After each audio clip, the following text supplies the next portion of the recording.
Hello everyone and welcome back to another video from Wake&Tech. In this video, I'm going to show you how to change your password on Krisp AI. So let's get started right away. First of all, open up your web browser and then in the address bar type in krisp.ai and press enter. You will now be taken into the official Krisp AI website.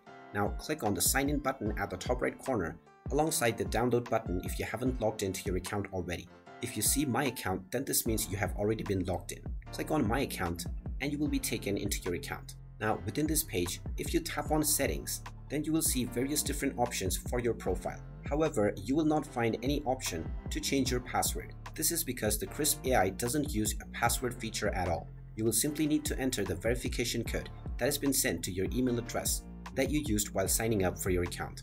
If you wish to change this email address, you can click on the change email option and you will need to click on send link to get the verification email to change your email address. And every time you need to log into your account, this is the method to log in as well. You will simply need to enter the code or click on the login link that is sent to you on your inbox. And there you have it. That is all there is to know about changing your password on Krisp AI.